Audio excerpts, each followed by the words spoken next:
This morning, as I was reading Genesis 1 in my Bible in a Year plan, one simple phrase stood out to me. Seed produces after its kind. Everything produces after its kind. Plants, birds, sea creatures, animals, they all reproduce according to their own kind. I don't have to be present when a seed is planted to know what kind of seed it was. All I have to do is look at the fruit, look at the harvest. The outcome tells the story. And that got me thinking.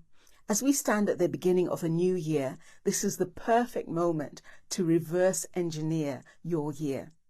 Instead of asking, what do I want to achieve this year? Ask a better question. What do I want to harvest at the end of 2026? Picture December 2026 for a moment.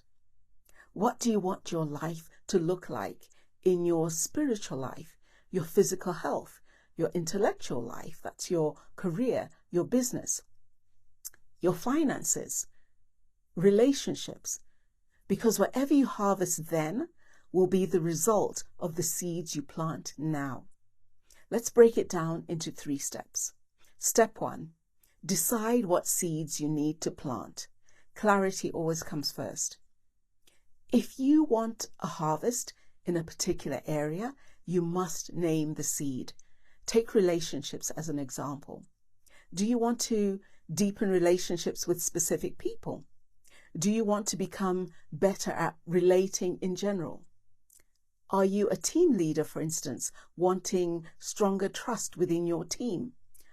A founder or a CEO wanting a healthier organizational culture? Each of these outcomes requires different seeds.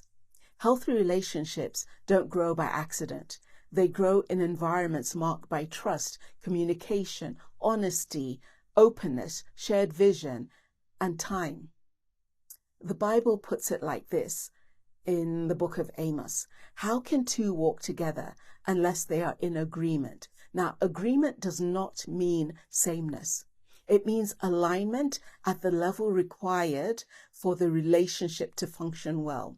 Now, the level of agreement you need with your spouse is very different from the level required with a stranger online, for instance. The closer the relationship, the greater the need for alignment. So ask yourself, what seeds need to be planted if this is the harvest I want? Step 2, create the right environment to nurture the seed. Planting is not enough. Seeds need the right conditions to grow. In nature, different seeds need different environments. Rice, for instance, thrives in waterlogged fields. Other seeds drown if they're given too much water. So the same principle applies to your goals. If your goal is relational, how often do you need meaningful connection? How often should you meet as a team, for instance? How often should you meet with a mentor or a mentee? And then what needs to happen in those conversations for real communication to take place? When I'm consulting, I often find that when I'm called into struggling organizations, that meetings exist on paper and they are taking place, but the real conversations are happening elsewhere. In the formal meetings, a few voices dominate while the real concerns go unspoken. Problems persist, not because people are unaware, but because the environment does not allow honesty. So examine your environment. Is it supporting growth or is it quietly choking it? Are conversations intentional or just polite check-ins that avoid substance? And then finally, step 3, you need to monitor, protect, and adjust.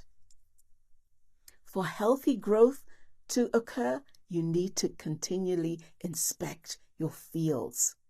You don't wait until harvest time to discover something went wrong.